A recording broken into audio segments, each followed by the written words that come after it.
Dap-a-doo, two white guys in a wheelchair. Yeah. Recording the backup. Beauty. Should be good to go. Alrighty. 3, 2, 1. 3, 2, 1. Action. We're live. Okay, welcome, listener. This is your host, Raiden. And Eric. And today we have a very special guest, Luke Antosz, my good friend, neighbor, and my boss in respects to work. But how are you doing, Luke? Yeah, can't complain. You know, it's a little cold on early October day here in Calgary, but not too bad. Good. Not too bad. Yeah, a little frosty this morning. A little frosty. I was not expecting I haven't ice been on my outside car. today, so I'm like, oh, it looks great. But if I go outside, it'd probably be a little... It's nice now, Little chill. but this morning was... Yeah. Winter is definitely coming. Which, you know, I actually love the seasons, especially fall and leading into winter. I think if you embrace all of them, you live a bit more of a better energy life. Because if you're always trying, oh, I hate winter, blah, blah, blah, then it's like, yeah, it's a tough part of the year. You know, we have it for 6 or 7 months out of the year. So, yeah, kind of my opinion. That's my rant on weather. You're a better man than I. Yeah, I like fall, but I find that Calgary has short falls. So Yeah, Well- wind blasted away. yeah, We Yeah. got here's the pretty get some pretty leaves on there, and then you get a windstorm, and then suddenly Yeah. it's just a dead looking tree. Yeah. Well, today we have Luke and Luke works, and you can correct me if I get this wrong, but for the Rocky Mountain Film Studio as a locations.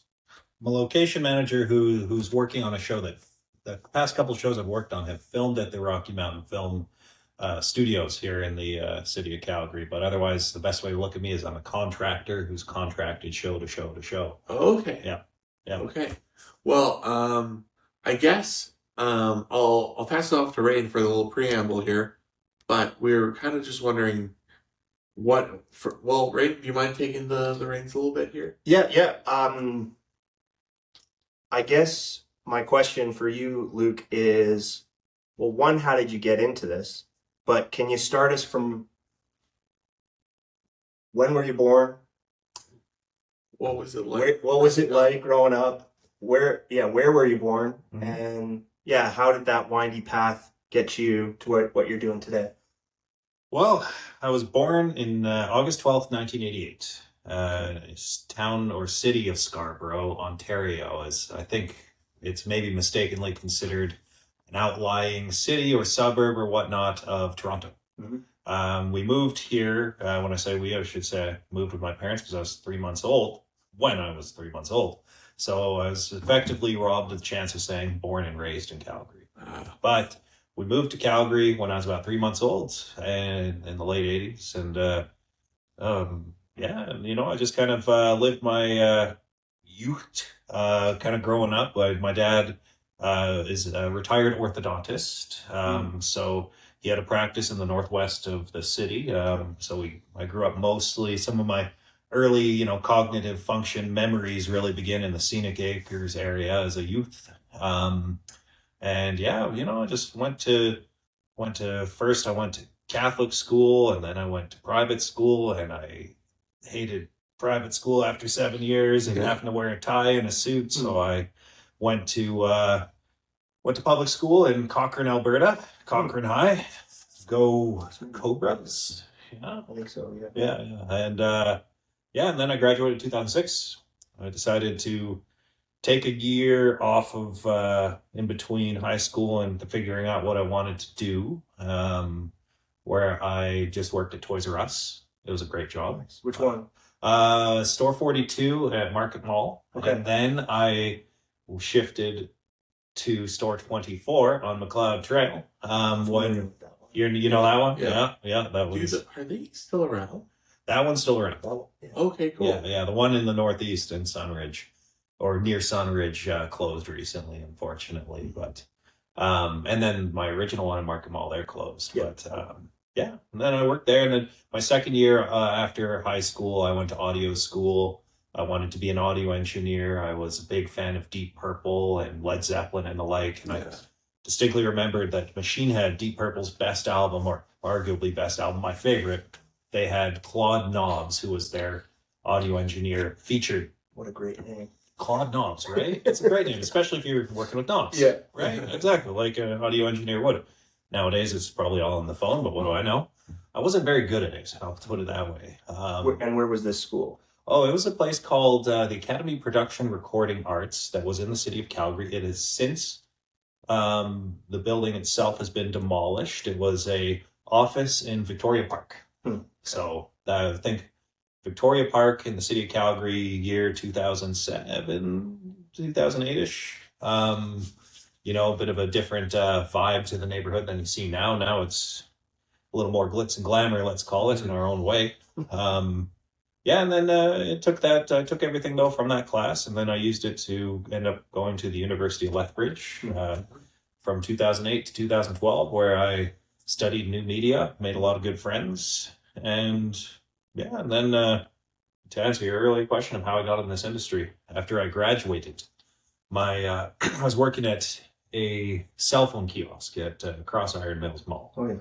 And my brother, he's a very how would I put it? He's a very willful young man. And This is older brother, younger brother? Older. Two older brothers. He's the next one up, 2 years older than I. So my brother's ex-girlfriend's uncle was a cameraman on a show. And he talked to this uncle about talking to me about going to work in film, which was something even though new media at the University of Lethbridge had a lot to do with the whole film world, I wasn't too keen on because I pictured long hours and long days on set. So he talked to me on the phone. I was like, that's nice. That's not going to go anywhere. And then about a month later, I got an offer to be a production assistant. So yeah, and I took the job, assuming I'd get fired. My entire exposure to the film world was watching Friends, and in particular, the episode where I think Joey references, I can't remember who was it that directed Burger King commercials, or he asked us, Orson Welles directed Burger King commercials. Oh, okay. And because he assumed, like he was talking about being fired off of one. Anyway, when it comes down to it, I just assumed I'd get fired. I assumed I have no idea what I'm doing, but they offered me $210 a day. Oh, that's a great deal. And especially in 2012 money. Yeah. Well, that wasn't too bad. So I figured if I could hack it out a week, I could have $1,000 and carry on, go back to the cell phone kiosk, figure out my stuff, and just kind of kept going, kept working. And what was, are you allowed, can you say what that production was? Oh, yeah, I can talk, I'll avoid my personal feelings on certain individuals on the show if you catch my drift. Sure, yep. But it was called The Right Kind of Wrong. Okay. It was a romantic comedy starring Ryan Quanten from True Blood. Okay. Yeah, he's the brother. The brother? Yeah, the brother. Okay. Yeah, he was, actually my wife and I are starting to rewatch that show. True Blood? Yeah. It's a banger of a show. Banger. There's a lot of banging in that show. Oh, geez. It is, it's explicit. Yep. But yeah, so it was a rom-com. It was 35 days of filming in the mountains, in the city. It was a really interesting, great experience. And it was, a lot of people were saying, oh, this is a terrible, terrible show. And they're saying that because of the long hours and all that. And it was my first gig. I didn't know any better. I was pulling 18, 19-hour shifts thinking this is just what it's supposed to be. Mm-hmm. But that was the first show. The Right Kind of Wrong, or is also called Sex and Sunsets once upon a time. But they changed the name for reasons. Yeah. Make it more marketable. I think so, yeah. Okay. But that was a TV show. No, that was a full-on movie. That was okay. You can find that probably on the in the film graveyard of Tubi, if I were to guess. Do not quote me directly on that, but okay. I have it on DVD. You never forget your first credit. Yeah. No. Okay. Yeah. And so how long was that filming, or that production? That was 35 days of filming from mid to late August 2012 till early October. So I guess that would be coming up on 13 years ago. Yeah, 13 years ago. Okay. Possibly to the day. Okay. Nice. Yeah. And then so what happened after that? So that you were a production assistant for the full thing. Yeah. I guess I have two questions from that. One, what does a production assistant have to do? Mhm. 2, what happened after that? Okay. So, well, a production assistant, and that's the thing. I had no idea what they did. Like when I referenced, I thought I'd get fired. I assure you, I thought I'd get fired Yeah. because even though there were a lot of film aspects in my post-secondary, I just assumed a PA was again who you saw in that episode of Friends, who came and offered someone a cup of coffee, right? So I thought that that's what the world was. You're just going around getting people coffee, doing whatever. You're just, under the thumb of everyone. Do what you have to. Now, what I learned very quickly is that especially, and I'll speak with full authority to Albertan filmmaking, less to anywhere else, but at least in Alberta, typically you're starting as a location department production assistant. So it's not so much about getting anyone coffee. In fact, you're prohibited to get anyone coffee. As a locations production assistant, let's see, one of the main things you're doing is, I'm thinking back even just to start your day, you're putting out garbage cans. You're putting the bags in the cans, swapping the bags if the garbage is full, recycling cans, compost now in 2025. You're setting up the lunch or breakfast and lunch service. So you're putting up the tables and chairs and making sure that there's garbage cans for that. You're not cooking the food or serving the food. It's all served in a van or at usually a big old production trailer. You're maintaining the general cleanliness of the site, which is good. Now, it's a lot of the kind of the staging aspect of kind of the filmmaking process. And then once you actually start getting to filming, you're locking up the set. So if you ask what's locking up a set, picture, even the frame that you can see now. I mean, you can't, I can't, but they can, and later us, because we'll watch it. But where, picture, if you will, there's someone over in that side of the house, making sure no one comes in and interrupts the filming. That's a big aspect of the locations production assistant world. It's about making sure that frame that has been created, designed, and everything by your director of photography, by your director, by everyone, can remain pristine to only what they want to see, and only as well for the sound guys what they want to hear. If we were chatting right now and there was a diesel engine running right behind frame, no one could hear us. The locations department is there to either shut down that engine or tell whoever has control of that engine to shut it down. Yeah. So that was another huge aspect of the being a locations production assistant. You have a walkie-talkie. You hear a first assistant director who is the main, let's call it the hub of your filmmaking. He's right with the director of photography, whomsoever, and is saying, all right, everyone, roll sound. You hear that, and your job is to yell rolling, so that crew who are perhaps not on the same walkie channel as you know you're rolling and it's time to shut up, stay still. Yeah. There's a ton of other things too, depending, like, if it's snowing, the locations department is making sure that, you're shoveling the snow. If it's hot out, they put out fans or air conditioners. If it's cold, they put out heaters. It's really the best way to ever describe the locations department. It is basically everything you don't think about when you think of a film set. You're thinking, you're not thinking about what's the concrete below everyone, where they're unloading their trucks. How did they get that? The locations department also handles acquiring that, but that's outside of the PA's purview. Yes, in particular. Okay. Yeah, it's everything, pretty much everything you don't see. Yes. Yeah. Exactly. I found it to be super interesting. It's like a very well-oiled machine when you see it in action. Like at least when I've been on set as greeting, it's really, really cool to see, because everyone's, for the most part, what I've seen is everyone's been in sync, and it's very much a team aspect too. It is. It's a lot of, every department typically knows what their role has to be at any particular time. And it's almost, not always, but like you can see almost like a bit of a baton toss between departments when certain things are being mitigated. Okay, here's your grips and lighting technicians. Now, and then now they clear because everything's lit as they need to. Let's bring in the second team, or actually, apologies, second team is usually already there. Those are stand-ins for the actors that they light upon. But like, now that they've done that, let's do a second team rehearsal, or bring in first team, the main actors, first team rehearsal, that kind of thing. You're right. It is kind of like, it is a well-oiled machine. there's a lot of times where you see a lot of people kind of just not doing much, or, you know, especially because we have U Station near craft service, if I recall. You got to see a lot of people go do what they do in the interim, which is eat and drink coffee. Frequently visited area. Yeah. Yeah. But it's, so sorry, what was the part 2 of your question? Part two was what happened after the name of the first production. Right Kind of Wrong. Yeah, what happened right after Right Kind of Wrong? After Right Kind of Wrong, I worked on a project. It was, I worked, I think, for a week or two on something called The Race to Say No.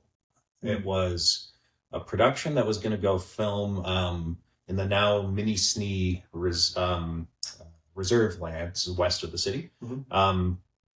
And it was a show that was supposed to be about I can't remember if it was it cholera, that diphtheria, the diphtheria outbreak that, you know, the Balto and Togo transported through sled dog. They transported the vaccines or the medicine. Yep. And so it was a show that was supposed to be about that. However, it, you know, started, the machine, the wheels, so to speak, were spinning or turning on the machine, on the project. I was brought out to be a production assistant who just prepped an area, aka just logistical support for an area that's not being filmed. And but then after about a week, and like I said, maybe 2, it shut down. They had not paid the unions. They had not paid anyone, myself included. I'm actually still owed a couple grand from that show, but I don't think I'll ever see that, because that was this November, 13 years ago. Yeah. And then after that, I wound up working on, and this was a show where finally there was momentum. It's called Klondike. It was the Discovery Channel's first attempt at a, what do you call it? At a narrative production. So, you know, this wasn't a Discovery Channel show about anything to do with nature so much, or about history, as it was so much. It was finally a scripted material. Okay. Yeah, the executive producer was Ridley Scott on that one. I never saw him here, I'll tell you, but he was associated with that one. Yeah. And how long did that one run for? And was that shot in Calgary? That was shot in and mostly around Calgary. So that one filmed, from my recollection, March of 2013 until just before the floods of 2013. So it would have been early June. I think it was about a week or 2 before the floods began. That we had concluded filming. Thankfully as well, because I know, you know, shows like Hell on Wheels, if you've heard of that one, they were filming as the floods were occurring near the river, and they had to evacuate from the tales, from the stories. So and that mostly shot, let's see, I'm trying to remember where our first we filmed a lot in the Spray Lakes area. We filmed a lot at there's this terrific western town west of the city, on private property behind many a locked gate, called CL Ranch. And we filmed quite a bit there as well. Oh, cool. Yeah, we filmed a lot. It was a mountain show. It was all about the gold rush.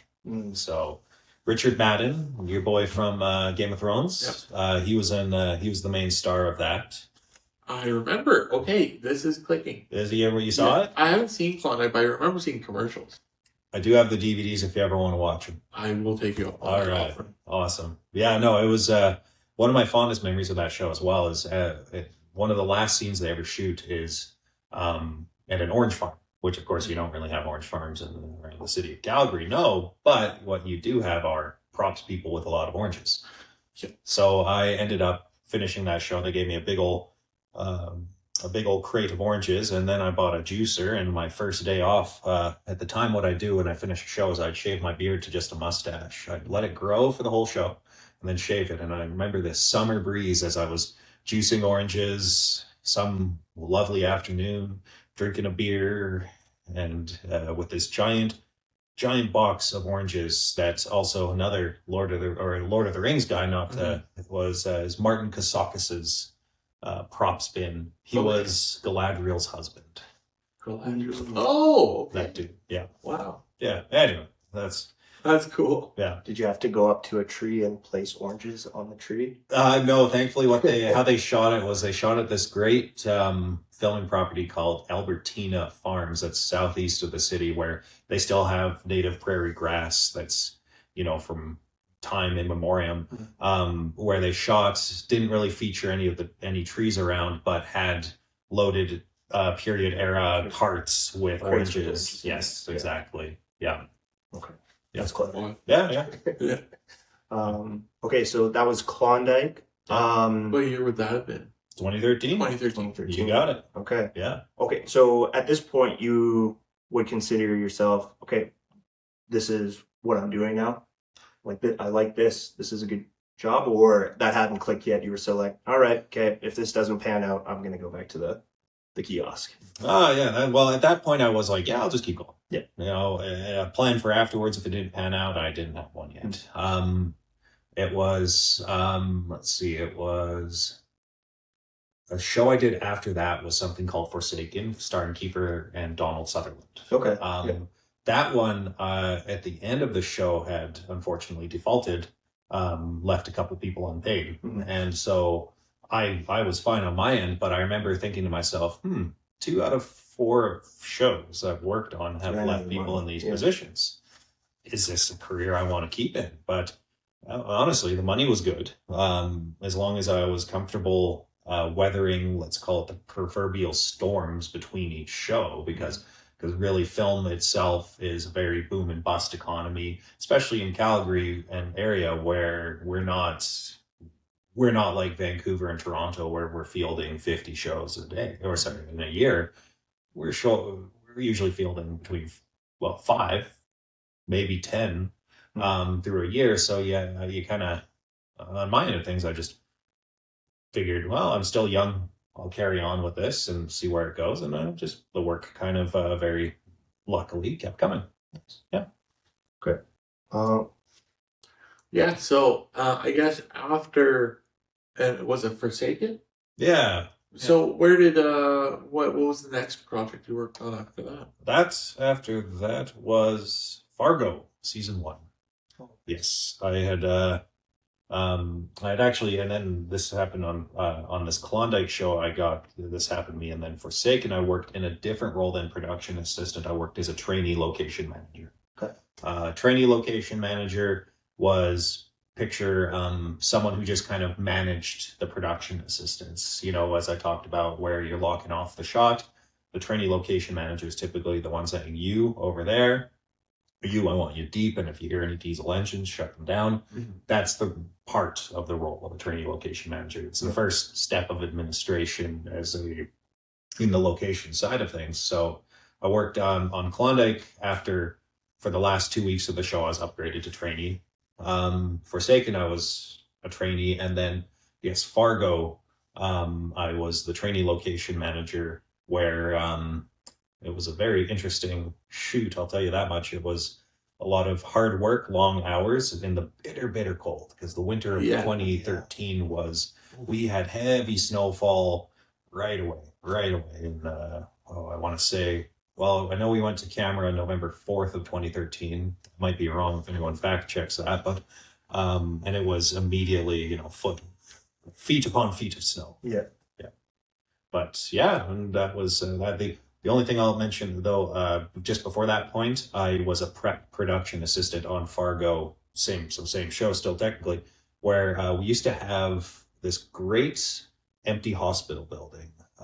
It was called Care West Crossbow. It was over in Bridgeland. Oh, yeah, it's since been torn down. Yeah, I know what you're talking about. And so a lot of projects filmed there. We filmed there on Fargo. We filmed there on everything from other shows I worked on, like Joe Pickett, to shows that, quite frankly, I forget their name of right now unless I was prompted. But and my job was to mind the property and keep the doors open when they needed open and locked when they need locked. And it was one of the best gigs I ever worked, because it was so quiet and nice. And I just, I brought my PlayStation Vita, and I would just play video games when I wasn't working, which wasn't too bad. That's a solid. What's your video game of choice? Right now? Then and now. Then it was Killzone Liberation. Oh, nice. And now it's Helldivers 2. I've heard that's a very popular game. Yeah, it's a good game. I haven't played Helldivers, but I played Killzone 3. Ooh, that was a classic. Yeah. That's the best I've ever done in a shooter game multiplayer. Oh, nice. Yes, absolutely. I really liked it. Overall 3-to-1 kill death ratio. Oh, no, bad. That's the only time I've ever been That's good at a game. impressive. Yes, Very impressive. Totally. Okay, so at this point in your this is still 2013. Yeah, we've Okay. gone from 2013 to Fargo took us November 2013 till I think we stopped filming around May of 2014. Okay. Yes. And then and so at this point you're getting more into administration/management. Yeah. Would the next couple of productions be a similar role? Or where did your career branch from then? That's a good question because the next thing I did was Hell on Wheels season 4. I did 30 days in my same role as a trainee location manager. In fact, I was offered the next step up as the assistant location manager.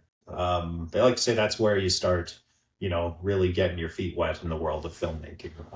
In the locations department, mind you, as a assistant location manager, or ALM, I might refer to it as. I was offered an ALM role or two while I was working on this Hell on Wheels, which I declined, actually. I felt to myself that, I was like, I'm not necessarily... We're good? Awesome. I felt to myself, I'm like, I don't really... I'll put it this way. Overall, in my entire career, I would never have called myself someone who is overly ambitious, right? I feel that... what is it? There's that expression that discretion is the better part of valor, right? That's how I felt for much of my career. I felt, yes, there were a lot of people who might jump upon something a little quicker, maybe put themselves outside of their comfort zone, and there's total validity to that. And I'm not going to say I never did that to myself at all in my career, because I've exclusively done that to myself in the career. I've just been very judicious about when I wanted to take those chances. So I got offers to be an ALM, and I turned them down. I wanted to stay with this job that I knew would be guaranteed work for several more months. I think it was going to be from April, or so. It was basically, I think, June until November. And I thought, that's pretty good. But as I was working on it, it was a good gig, and I declined these offers. There were people who I thought to myself, I don't want to work for that person in my life, who took the jobs. Were offered and accepted the jobs is the better way of putting it. And I said to myself, you know what? I think the next offer I am offered, I'll take. Yeah. So I did. It was my first ALM gig was something called Big Sky originally, and it turned into Away and Back. It was a Hallmark movie starring Jason Lee. Yeah. Yeah. Mallrats. You've seen that one? I've heard of it. Okay. Yeah. I also have it on DVD. Don't know why. If you want to, don't. I'm not even going to lend that to you. You won't even. No, it exists. Yeah. Yeah. I'll do the YouTube deep dive. Yeah. There you go. Fond memory I'll always have on that is first off, first time as the assistant location manager, I said to myself, I'm doing it. I'm making it. So I saw Jason Lee one day, and I go up to him. I'm like, okay, big stuff now, Luke. So I went right up to him, and I'm like, hi, Jason. My name's Luke Antosz. I'm the location manager. If you need anything, you let me. Or I messed that up. Hi, Jason Lee. I'm wow. That's pretty much probably how it went, actually, in truth. I just jumbled all of the words. Exactly. I pulled out my hand for him to shake my hand, and he shakes my hand and says, okay, hello. And that was it. That was it. And you know what? It was hell of a thing, because I loved Jason Lee, of course. My name is Earl, Mallrats, the whole Kevin Smith world. Jason Lee was the bomb. So it was my chance to go and be like, look how big I am. And then remember once again how, like anyone, anywhere, ever, look how small I am. Okay, very good. I'll carry on with my career. So I ended up, I took this job to be an assistant location manager on Big Sky. And I was fortunate because it led to another gig, which led to another, and I just kept working as an assistant location manager. Mhm. Yeah. Yeah. That's good. And how long did you do the assistant location manager? And then, yeah, what are the roles of the assistant location manager? That's a good one. Well, that's more responsibility, right? And ALM is definitely more responsibility, way more. In fact, there's almost more of a sliding scale with the assistant location manager, especially nowadays as shows get bigger and bigger. There are more assistant location managers being brought onto the team. So originally what you are is you are the on-site head of department for the locations department in the filming process. So I'm the one. We talked a little about the production assistant, the trainee location manager, and the assistant location manager. A good way, and a good friend of mine named Mike Smith put it this way, and I'll probably butcher his words a little bit, but a trainee location manager is worried about the day. An assistant location manager is worried about the week, and a location manager is worried about the month. So when we speak to that, we're speaking to the trainee. As I said, I'm worried about what's right in front of you right there and how we solve and mitigate. Absolutely.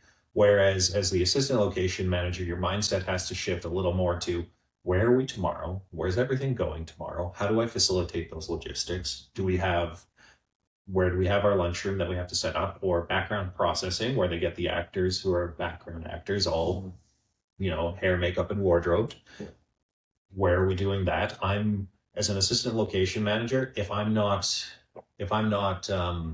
facilitating that entirely, I'm at least responsible for it. So I'm asking my boss, the location manager, do you know where we're doing this? And he might say, go find out yourself, go acquire, or he might provide the information. It always depends. And then the scale kind of slides a bit as you gain more and more responsibility, as I've spoken to being the on-set assistant location manager, but then also there's, assistant location managers who end up working more in the prep world, handling paperwork, handling location agreements and discussing with neighborhoods or neighbors or businesses or adjacent businesses about what we're up to for our filming process, or handling discussions with municipalities, all those elements. So there's a bit of that sliding scale, which I kind of worked my way along. I did love set, and I specialized more so in set than going and working in the paperwork side of things, because that's where you turn into the accounting stuff, purchase orders, check requisitions, budget facilitation, let's call it. But overall, I worked as an assistant location manager from that would have been 2014 until, I guess I haven't done it for a few years now, so it would have been till 2021. Okay. Yeah. Okay, so there's a good chunk of years that. Yep. Yeah, and much like my work as a trainee location manager, I had gotten a few offers to location manage projects, but I was once again thinking, no, not yet. Yeah. And part of it as well was because, as a well-known assistant location manager, and working on shows that were, there's different tier levels of shows that alter pay scales. Tier A being, of course, the top, where you're getting the maximum payment for yourself and also into your union dues. I'm a member of the Directors Guild of Canada. Okay. So I was working in Tier A as an assistant location manager, being offered Tier C or D location manager gigs, which were actually less money and more stress. So, I mean... Yeah, so you got to have to be a little kind of strategic. It's like, okay, yeah. Exactly. Yeah. Exactly. So thought to myself, nah, I'm good. And I kept that way until after COVID, where I got my first offer on a show called Joe Pickett to location manage and opted to give that a whirl. Yeah. Okay, before we go to the location management, in those, so I guess that would have been what, you said 2015 to 2021? That was 2014 to 2021. How many productions were you involved with, if you had to guess? Let's see. So after Fargo, and then 40. 40. Okay, wow. That's including commercials. Okay. That is including commercials. Commercials are shorter gigs, typically. Like, a feature film might film for anywhere from, depending on budget, but let's say a tier A feature film might be 25 to 60, 70, 80 days. And then a commercial is usually 1 or 2 days of filming. Okay. Dependent, of course. Yeah. Okay. Yeah. So you got quite a number of productions under your belt. Yep. In that time frame. Was that all in and around Calgary? Yes. Okay. Yes, it was. Absolutely. Okay. So I guess you get I feel like that'd be a job where you get quite familiar with the city as well too. Like, you kind of know where everything is. Yeah. You know what? It's funny, as I was telling this story not long ago to someone I work with, that before working on that job, I don't even think I could tell you which way was west. I didn't even think I needed to. There's one show, I was actually on Fargo when they were at the Hess house, where two of the kids are getting in a fight in the backyard. And they said, we see all that stuff out the west window. And I go, which way is west? How can I know this? And this one grip says, which way are the mountains, Luke? And I go, that way. He's like, that's going to be west every time. And it's funny, something clicked in there. And now I'm exactly like, I know which way I'm facing, which, the thing is that's not that great of an accomplishment, but for me it was. And then I absolutely know the city a lot more than I used to.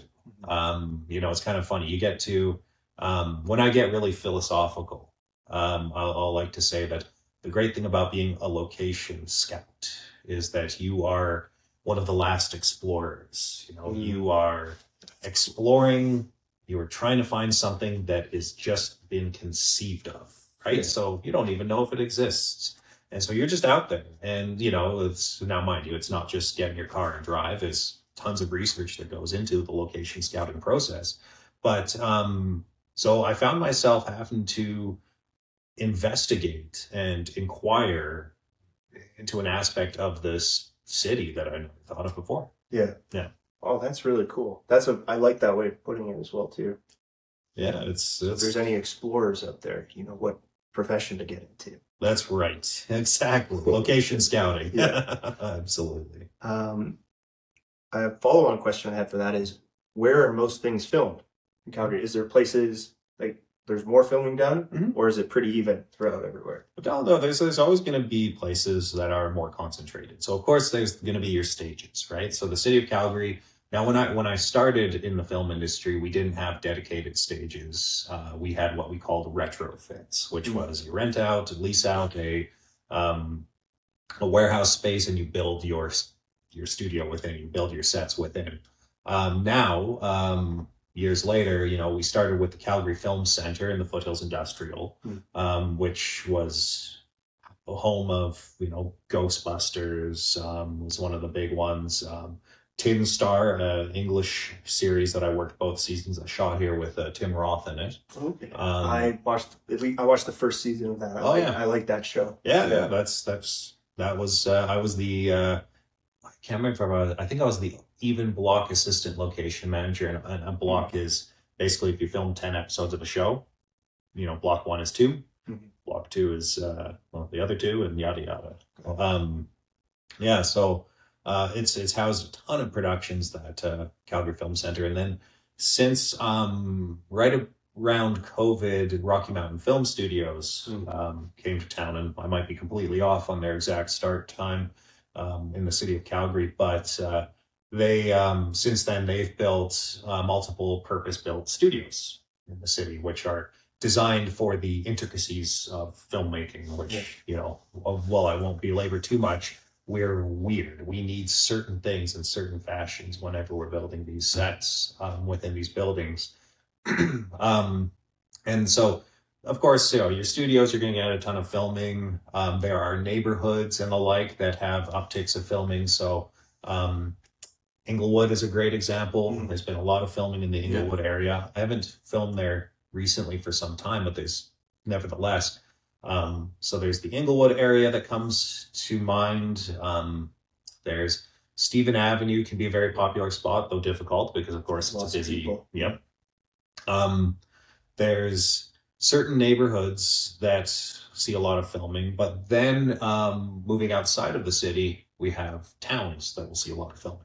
High River, Alberta in particular, is a perfect example because High River has housed multiple productions for decades. I mean, Superman 3 filmed there, right? Heartland, of course, you know, the town of High River is Hudson. And any shows now that I've worked on, I mean, right at the moment, I'm working on a series called My Life with the Walter Boys. They film in High River, right? Yeah. And it's interesting is, you know, speaking of Heartland, almost any time you're filming in High River, anytime you're in High River, you always see people going to Maggie's Diner from Heartland just to get a picture. We've seen people from all over the world. Germany, in particular, is what's coming to mind now. Mostly because there's this heartbreaking time where this family from Germany came to get a picture with Maggie's. This was on that Tin Star series. And if you watch Tin Star, you'll see that in the town of Little Big Bear, which is High River, that they covered over the Heartland signage to make it the Little Big Bear gift shop. Oh, no. So these people came from Germany, they said, just to see Maggie's. I hope it wasn't just to see Maggie's, because hopefully to see other stuff. But they're like, they came and they showed. They're like, where is it? Like, it's right here. We can get a picture of it here if you like. It's more unique when you think about it. Yeah. So, so High River sees a ton of filming. There's been a lot of filming in Crossfield, Alberta. First season of My Life with the Walter Boys, which I wasn't attached to. Ghostbusters. Afterlife, I think it was. We called it Ghostbusters 2020 once upon a time, but then 2020 happened. And Cochrane has seen a bit of filming, and you know, all over the place, really. But the more common places you're going to see filmed are, well, definitely High River, definitely certain neighborhoods in the city of Calgary, and earlier I mentioned two places: CL Ranch with the Western Town, and Albertina Ranch, which with the Prairie Grass, which also houses a Western Town. Okay. So, and that's funny. A lot of the infrastructure of film was built on Westerns in the province of Alberta. We have, I think, 4 or 5 Western towns all within an hour's distance of the city of Calgary that are sitting there waiting for the right shows. Yeah. Cool. Have you been on, I guess, you would have been on quite a few Westerns. I've been on a couple, yeah. So Hell on Wheels as a trainee location manager. Something called Diablo with Scott Eastwood. Who's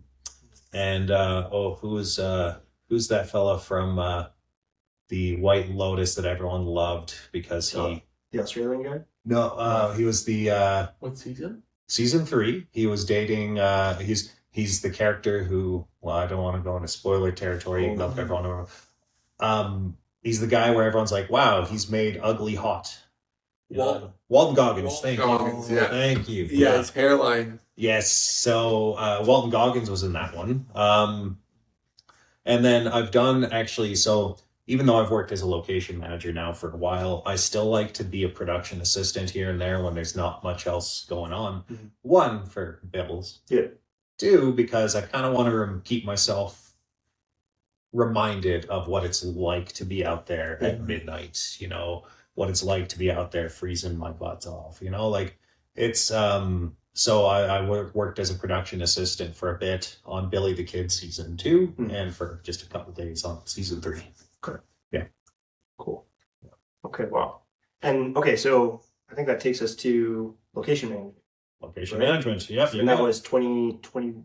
2021. You took the first one? Yeah. I got my first, I should say my first series gig. Technically, my first location manager gig was an Atco commercial in 2016. Okay, cool. And I've done some commercials since then as a location manager, but it wasn't until a show it was Spectrum at the time, and then it was a Spectrum Paramount Plus co-production, and then it just became Paramount Plus Joe Pickett, where I was, it was actually around the time that I was, had the pleasure of showing The Last of Us around the city of Calgary in the early days. And so there was a point in my life where I could maybe go to The Last of Us as an ALM or take my opportunity as a location manager on Joe Pickett.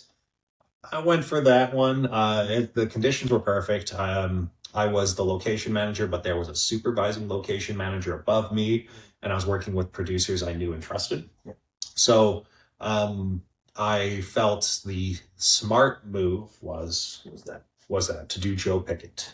Okay. Yeah, which was an excellent show. It sadly only made it 2 seasons, didn't get renewed for a third, but it was lightning in a bottle. And when I speak to that, I speak to one of those rare examples that become more difficult to see nowadays as I work more and more in film, where it almost felt like everyone was united to the common purpose of making this good in a very respectful way. And I'm not speaking that, film by any means is a disrespectful industry, but more so to the fact that the rule of the show was no assholes. That was the mandate from the showrunners themselves, John and Drew Dowdle. They said no assholes. Everyone's got to be a good guy. And it really showed. Actually, it's funny as I say that, but like it's like, interesting in concept, but in execution, it was a wonderful team. Yeah. And it was a joy to work on, and it was a privilege to work on. That's absolutely cool. That's cool, especially like when it comes kind of like top down like that. Yes. Kind of like and it trickle down. Yeah. That's cool. Yeah. The trickle down economics that actually work. Yeah. Exactly. Yeah. Exactly. That's cool. That's cool leadership. So you did Joe Pickett both seasons? I did both seasons of Joe Pickett, which was great. In between them, I worked on The Last of Us, actually, after my tenure on Joe Pickett season 1 came to an end. I worked, actually got to work. I went back to I went back to ALMing on set for The Last of Us because that was my dream. It was my favorite game I'd ever played. And I wanted to be on set. Yeah. Right, exactly. So I wanted to be there on set. And so I got to work on set, and that was an excellent show. It was a beast, of course, as everyone knows, but it was an excellent show to work on. Yeah. And I think I know they're still making seasons, but that was the best season so far. Season 1 was phenomenal television. It was the first game in this little box. And if anything, I almost feel like I would have loved to see it have a couple more episodes, but they did it well. They did it right. For sure. What kind of goes into a production of that scale, from a macro perspective and from your role in the operation? Well, what can come into a production of that scale can be summarized by time, money, and people.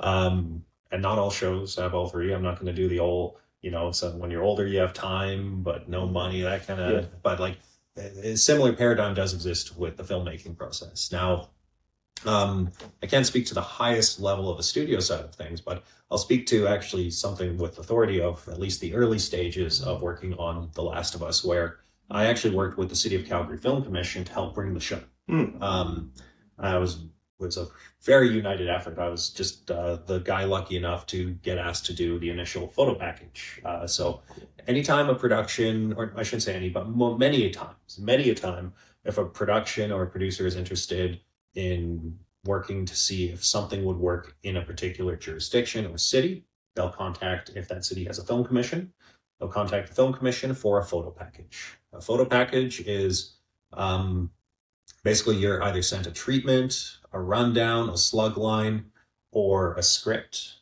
of a project. Or even just it could be as simple as just a list. These are the locations we're looking for, and that's all you have. So I was working on something called Black Summer, season 2. It's a zombie show on Netflix. And I was contacted by the film commission. Hey, we've got an HBO series, could be a good one. Can you do a film package a photo package for it? So I'm like, yeah, okay, sure. And there I was, just sitting at my desk at my computer, and pops up that the project is called The Last of Us. And I was like, yeah, no way. So I freak out, right? I freak out. They gave me a list of about 5 or 6 different locations. And then they also included in the email was, if you're curious, here's the show Bible. Show Bible is the full rundown of everything that has to do with the show. And you better believe I was curious. So I opened up the show Bible, and what I got to see was, there's the list of all the things they wanted, which were, industrial places, abandoned this, streets, mountains, these kind of things. And then there was the show Bible, which included full treatment rundowns of every episode of the show or of the first season. So I ended up talking to the film commission. I'm like, okay, here's what I'm going to do. I'm going to make you a list for the ones that they've asked for. And here is where you could do every episode. And this is, these photos are typically they're from a photo library that you as an individual scout or location manager have accrued, or through means of, acquiring from other fellow location managers and scouts. So when I got this potential thing, I remember I did this huge photo package from the photos I had initially. Wasn't quite rounded up as I would have liked it to be. I contacted my mentor, a guy named Jason Nolan, who's been a location manager for decades. He's the best in the city. And he provided me, he helped round it out. We had this excellent package and sent it along, and never heard anything of it. I will remember that, you only get paid for a package. It's typically, maybe 8 hours of work or so. I spent an entire long weekend. It was Labor Day 2020, listening to the soundtrack of the game, reading the show Bible, compiling, organizing, facilitating, and I got it out there. I don't think I slept for those 72 hours. I was so keyed up. This was my opportunity to literally affect something I actually cared about, which is funny when, you talk about someone's true love and passion and caring for a video game they liked, but it was, you know what? It felt meaningful. Exactly. Yeah. So I got to help just build this entire package and say, at least I've affected the show in some capacity. And, so I sent it out, didn't hear anything for a month or two, but then I started hearing things back from the film commission, and I would have to resubmit the photo package, make some edits, or remove certain aspects. I can't remember the finer points, but I ended up doing the package about 3 times, maybe 4, by December 2020's end. And then in January of 2021, I drove 2 of the key producers all around Alberta with the film commissioner at the time, a gentleman named Luke Acevedo, he's actually since moved up to Edmonton, where he's I believe he's the CEO of their economic development interests overall. Okay. Yeah. Cool. So, yeah. Anyways, so as I was mentioning a little earlier, I was on this precipice of work in a role that I've done for, at this point, 7 years on something like The Last of Us that I was super interested in, or get this location manager job with the people I love. I took that job with the people I love, and I still was able to come and work on The Last of Us in a very meaningful way. Which was, so you kind of got to eat your cake and to eat it too. Exactly. Right? Yeah. Exactly that. Yeah. It was Wow. cool. It was cool. It was a lot of work. It was a hefty invoice I put in at the end of that, but it was great. We drove down to Waterton on our first day, I remember. We saw semis that were knocked over from the heavy wind, all up the highway through. Yeah. Yeah, I mean. Yeah, exactly. Yeah. Sorry to them, but. Yeah, hopefully they're fine now. Yes, absolutely. But so when I guess one question I would have is, when you're working with actors, what like, without being obviously too specific, but what is that like? And are they, I know Hollywood is painted with a certain brush sometimes when it respects to actors, and what is that like? And how much do you have to deal with them in particular? Well, honestly, I almost never deal with actors anymore. Maybe when I was working on set, I'd have a couple of interactions here and there. But nowadays, my interaction with actors are relatively minimal.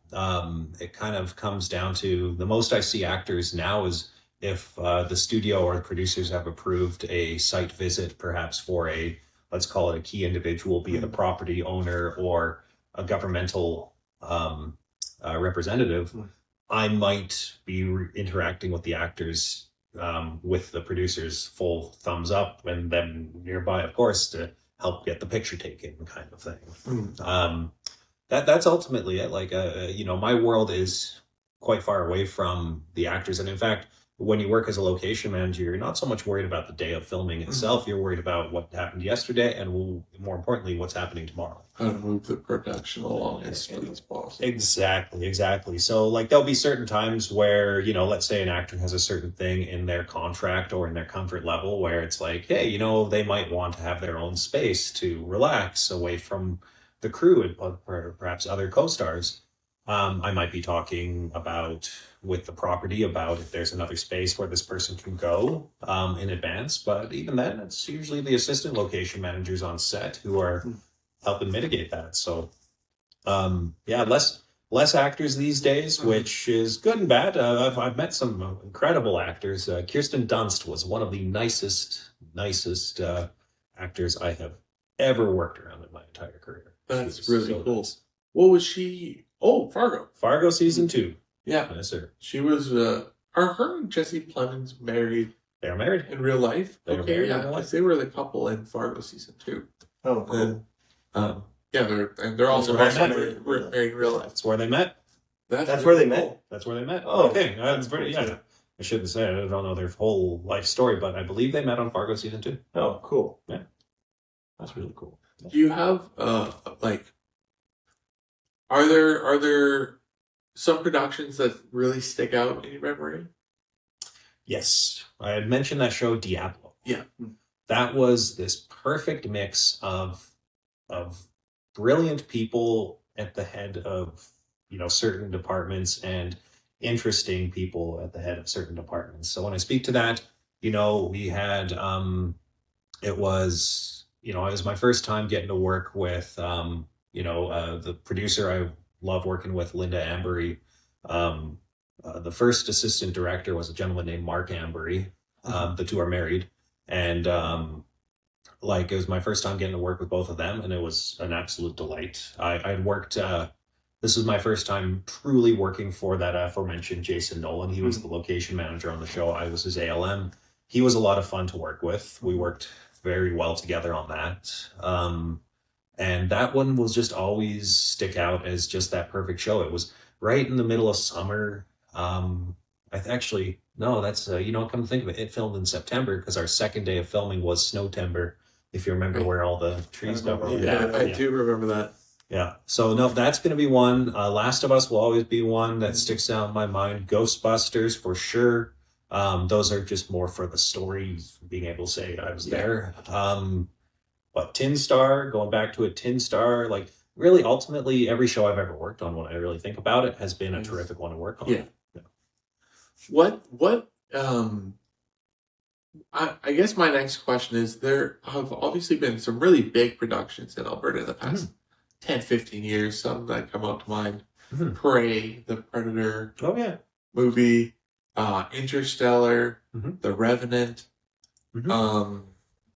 I'm missing some, but what is the film community, who, what, where, why, and how do these productions get delegated? Like, which companies end up picking them up, and how does that kind of play out? Because I know there's major studios that, like Netflix, Warner Brothers, Paramount, stuff like that.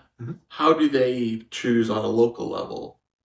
How does that kind of work? How do they make their team?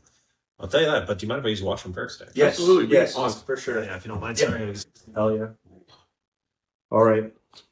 Okay, I'll do a clap. Ready? Begin. We're back. We're back. So, I think your question was what, when, where, why. How the team is made from these major production companies. Well, I mean, it starts with your studio, essentially, or maybe your independent producers and the like, coming to town. More often than not, they've already had a discussion with a couple of key local roles. So one of the most important is the production manager. So a production manager oversees basically all elements of the production. They're the they're always watching the fiscal aspect of things on your show. Basically their job is to keep the money on the screen. Maintain budget. Yeah, exactly. And they typically will have people that they work directly with, or local producers, if they're brought in as direct producers, line producers, or executive producers, or co-executive producers as well. They typically have people that they know and are that they might bring into a show. Now, not always will those people be available. So a good example is my role as a location manager. I could work with a producer locally many a time, but if they have nothing, that's necessarily on the go, then I'll find myself working on something else, and I might not be available to come work on a different project. So it's ultimately about, a smart studio, a smart outside producer, find someone they can talk to who can then bring other people into the fold as they need to. At least that's for multiple of the, let's call it the head department aspects. Then because film is very unionized, there will typically be some hiring practices that have to be employed and enforced by different departments. I can't speak fully to grips and electrics and camera, their aspect of if they are mandated to hire certain people for their departments. In the locations world, more often than not, me as a location manager, I'll have a core team of a couple people with me. I like to do interviews for other roles, assistant location manager on set, for example. I like to interview for that to give a lot of people an opportunity. And then we always have to as well make sure that we're hiring Directors Guild of Canada members, especially in times when there's not a ton of shows going on. Yeah. Because these are the people paying their dues. These are the people who are entitled and enforced to get work in advance of, say, permittees or the like. Yeah.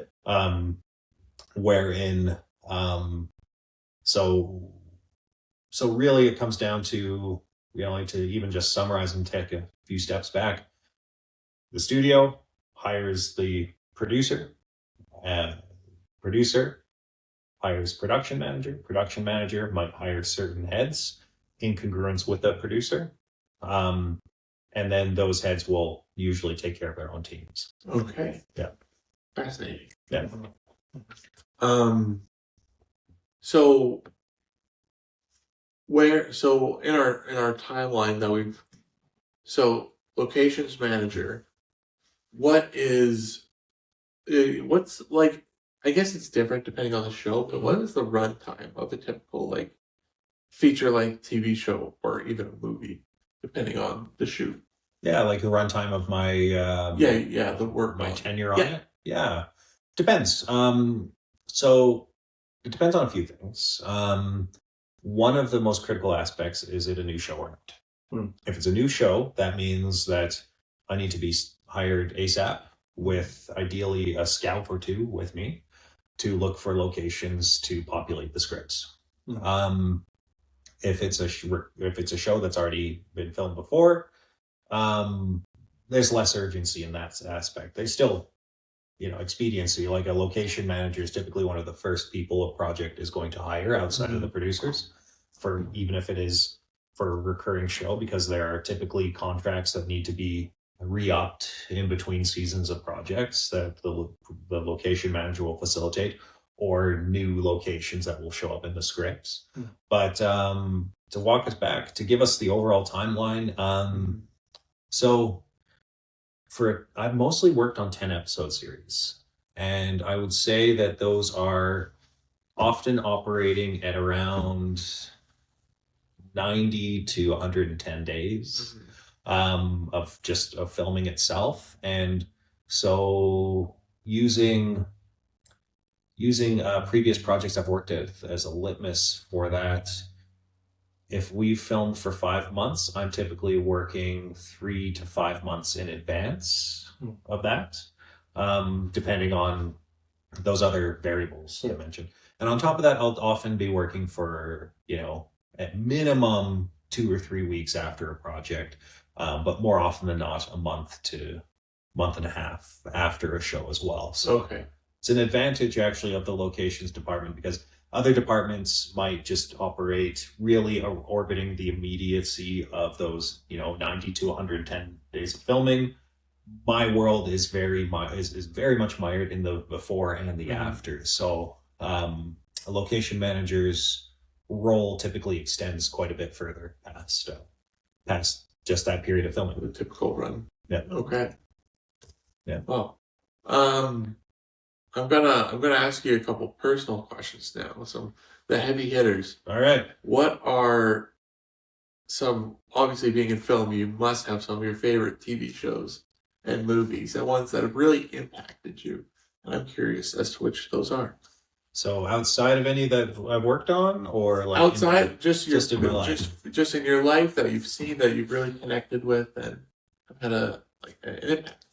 Battlestar Galactica, 10 out of 10. Yeah, Battlestar Galactica 2004. That's going to be my first answer when I think of that, because that is a show that I will come back to every few years, and watch from tip to tail. Even to the point that, oftentimes if I'm working on paperwork in the office or the budget or whatnot, I might be listening to the soundtrack of the show. Yes. There's a certain excitement to it. So Battlestar Galactica for sure. When we're talking TV, 30 Rock and Arrested Development, always. There's always money in the banana stand. That is in my email signature. I promise. Yeah, it is 100%. Yeah, that would be, that's my answer for TV shows. Did you ask movies as well? Yeah. Okay. Movie-wise, I would say, I'm always going to be a classic Star Wars, Star Trek fan. You could probably guess that from my choice of TV shows that I love. Oh, Star Trek Next Generation. I'm adding that to my TV show list. Yeah. Every Sunday, I treat myself to a big glass of red wine, a bubble bath, and Star Trek Next Generation. That sounds like a lovely evening. Yes, every Sunday. So that's what you're doing after this, hey? That is what I'm doing tonight. My wife chooses the bubble bath, and it's a whole tradition. It's to celebrate the week behind and get ready for the week ahead. That's cool. That's a good ritual. Yeah, good way of, got to treat yourself, right? Exactly. Yeah. So back to movies. Ooh, yeah, I'm just gonna have to say like your classics. Your Star Wars. I love the Star Trek flicks as well. And I've got one of those letter boxes so I can try and keep track of what I watch. And Blade Runner. Blade Runner. Yes. Are You're a you sci-fi guy. Still a sci-fi guy. see, I love sci-fi. I very much appreciate that. Do you find that did you like the new Blade Runner back in 2017? I did. Blade Runner 2049? Yeah. It's it can't match the OG, right? It's still good. It's still good sci-fi. I found it to be a very what's the word I'm looking for? Not appropriate, but it was a very strong follow-up to the OG, right? Yeah. Absolutely. I find sci-fi has gone to such an interesting place. But even looking back at the first movie that comes to my mind thinking of sci-fi is 2001: A Space Odyssey. Right. And they made that movie in 1968. Yeah. That is insanity. Yeah. And now you look at the AI that's coming in today. Yeah. OpenAI, I think, is what the biggest startup of all time now. I'm pretty sure I saw that.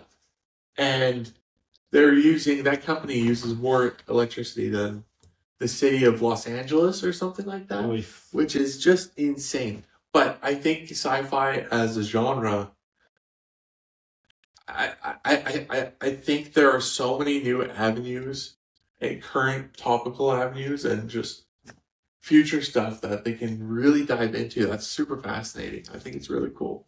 Oh, you're absolutely right. Sci-fi has always been one of those franchises, or is that franchise? No, not that. Genre. A genre. Thank you. Sci-fi has always been one of those genres where you can tell really human stories and mask them in the fiction, right? In the science fiction. To reference Star Trek Next Generation again, and I won't go fully into the episode, but there's an episode from the 90s where Riker falls in love with someone who's from a race that has no gender, and this person feels that they're a woman with Riker, and it creates this whole quagmire politically and socioeconomically for this society. And it's, it's tackling basically gender issues in the 90s, but in such a manner that's, they could tell those stories without people getting up in arms. Exactly. You can tell stories in science fiction that are just basically carbon copies of some of the worst or best things about humanity now, and you just have to change some words, change maybe some shapes of ears, and you're telling this story and making people sympathize and empathize with, frankly, people they might not otherwise. I think that's very true. I think that's yeah, I think you're totally right, and stuff like that I think is important, especially when we live in a time where social and political issues are such a heat.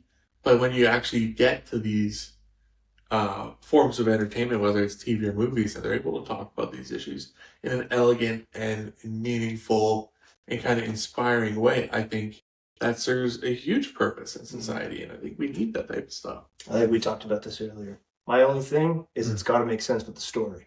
Yes. Yeah. Yes. Absolutely. You can still. You can't make like a weird sidetrack. It's like, okay, we're gonna go boom, and then no. For me, it's got to be within the story and done well. Totally. Exactly. Eat the ham. Don't let it be ham-fisted. Yes. Yes. I like that. I think, yeah, and 100%. And I think a good example of that, and I don't know if we finished it or if we talked about it, was Andor, the Star Wars Disney Plus show. Yes. Yes. Very current in terms of how they tackle politics and information and media, and how people present issues from one side of the aisle to the other. And yeah, I don't know. I'm just a very big fan of the goal. I think we are in the golden age of television, at least, because there's so much coming out and such quality and so much money is getting pushed on important issues.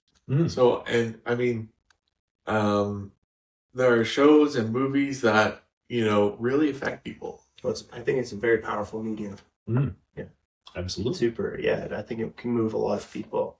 What I like about sci-fi as well too is I find that it tends to, I think it like inspires like technology as well too. So to have sci-fi, and then because I think like that's Star Trek as well too. They were the first ones with like the tablet, and then like the FaceTime as well too, where you had something that you flip up and you'd have FaceTime, and then now we have that in real life.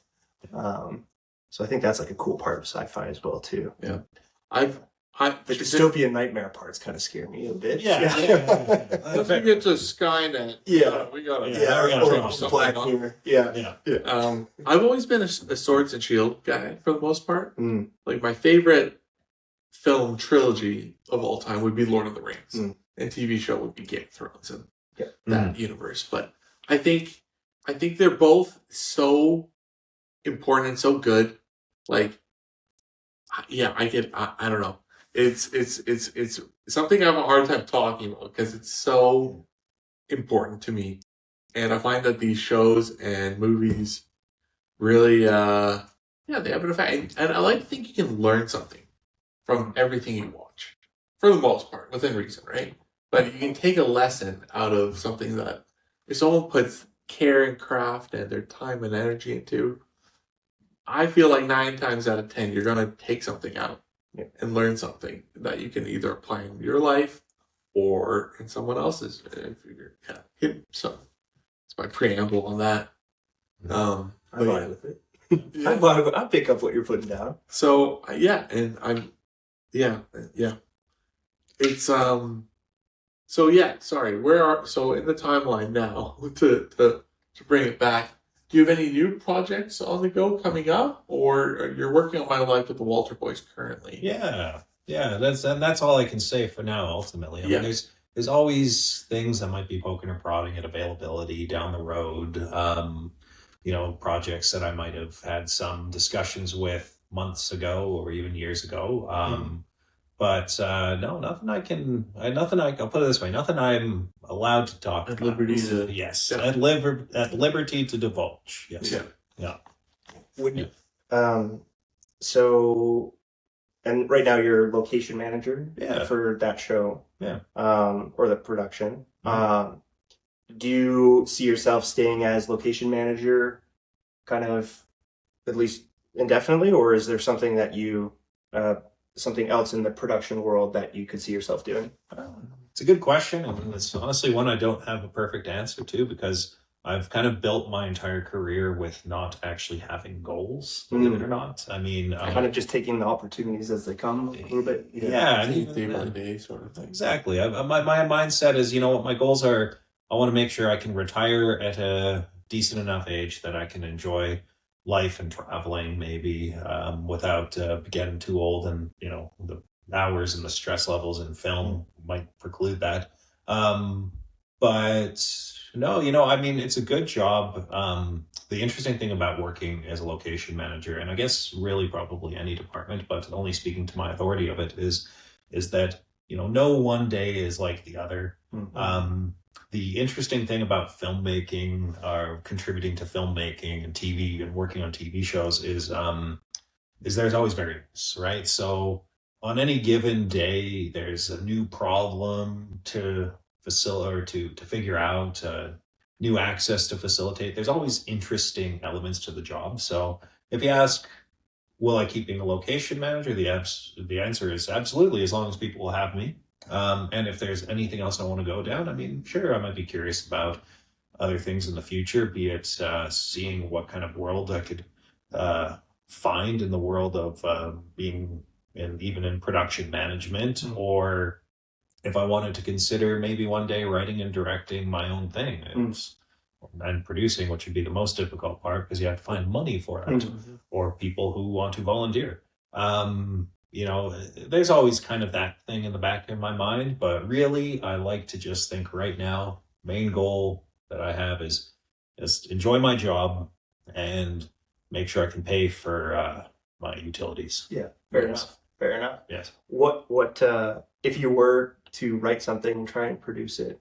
What kind of show would it be? Or do you have it so specific that you know the title and the exact thing, or Oof. you haven't thought that? I've had ideas. Okay. Back in university, I wrote a screenplay for, it was called Credible Paparazzos, and the idea was, what if, a couple of photographers hired a celebrity lookalike to photograph committing crimes so that they could sell it to tabloids.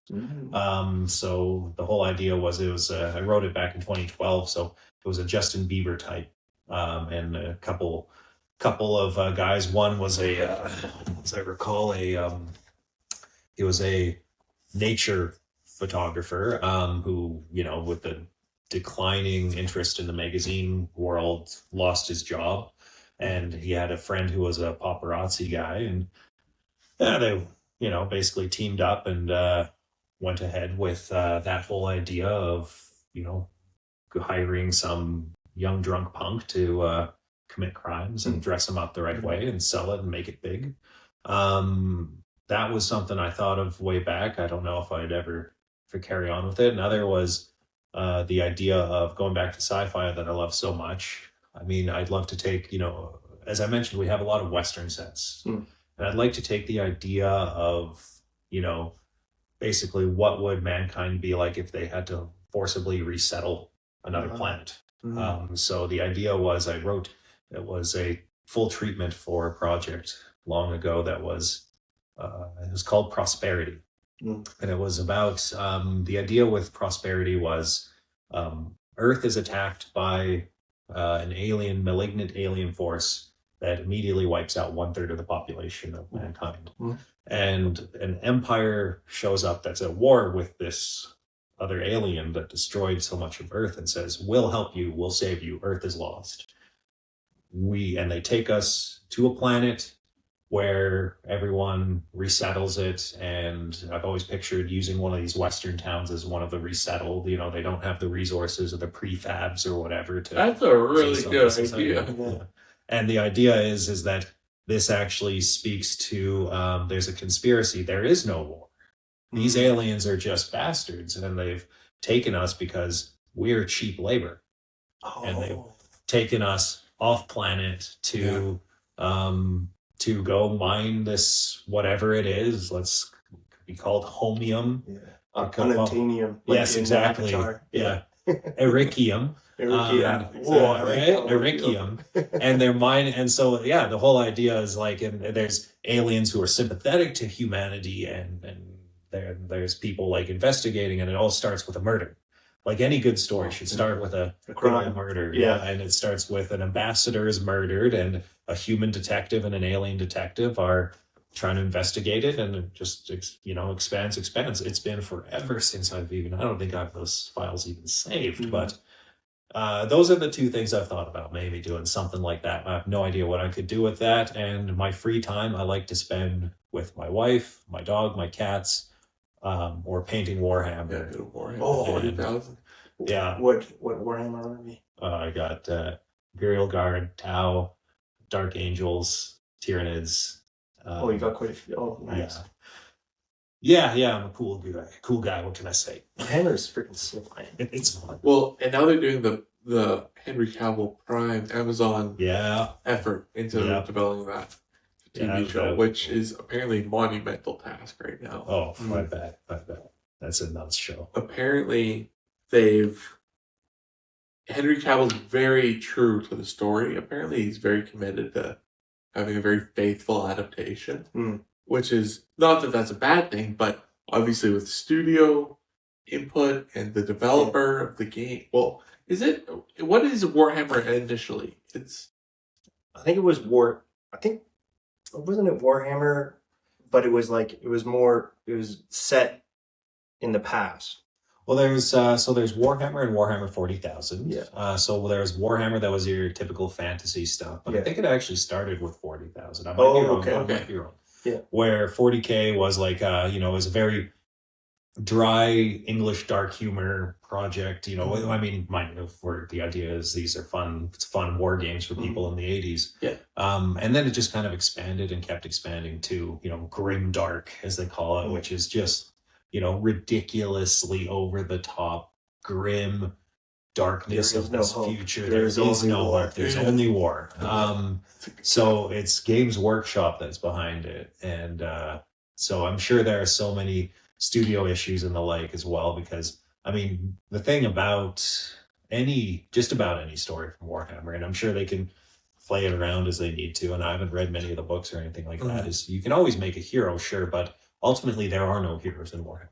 Humanity is terrible in Warhammer 40,000. They are xenophobic monsters that wipe out entire ecosystems, entire planets, and all this, and in the interest of a religious dogma worshipping the emperor. Yes. And there's just, and meanwhile, who are these other guys? Oh, these are Kill the heretics. Exactly. We've got the heretics who are worshiping gods of chaos who just want to eat people's souls.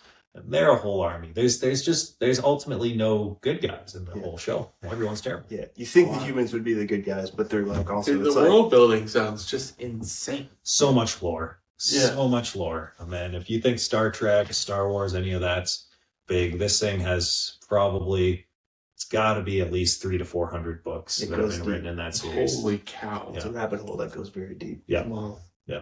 Well, I guess. Where are we at for time right now? For time, I think we're hitting right around the one hour 30. Luke, are there anything you would want to say to any aspiring people who would like to work in the film and TV industry? And would you like to shout out the show and productions you're working on? Yeah. Well, I mean, first to answer the first thing, I would say the first most important thing is to network, get to know people, get to know them well, be everyone's friend. You always want to be known as someone who can be considered reliable. And the best way to do that is to just always be there for someone.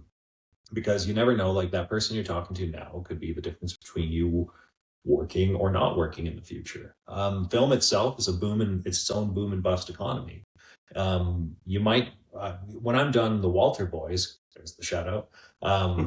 When I'm done the Walter Boys, I might not have anything for months, right? And I might need to look to find another job somewhere else. So I've told people that if you really love working in film, be ready to do something else if you have to, so that you can come back. Because otherwise you're going to force yourself to the black and white stay or go mindset with that stuff. You might have to go and work a retail job or something to that effect. I've been very lucky that I haven't had to, but I've even referenced earlier, I worked as a production assistant, which, I hadn't done since 2012 or so. Or 2013. But anyways, so like ultimately just network, be ready to face times of drought, and, just enjoy it when you're at it, and save your money when you're at it too. Yeah. Don't blow buy it. some Warhammer. Yeah. Yeah, that's my best answer for that case, for sure. Cool. Yeah. Well, yeah, Luke, we appreciate you coming on. Yeah, very and spending much. the time with us. Of course. I know that I learned a lot from this conversation, and hopefully the listener as well too. You're aspiring, what would you call that? An aspiring person who wants to get into the film industry. You heard from Luke what to do. So Yeah. Thanks again. Yeah, thank you very much, and thank you for listening, audience. Yeah, we'll see you in the next one. Yeah. Thank you, guys. Thank you. Boom. Thank you so much. Dap-a-doo, two white guys in a wheelchair.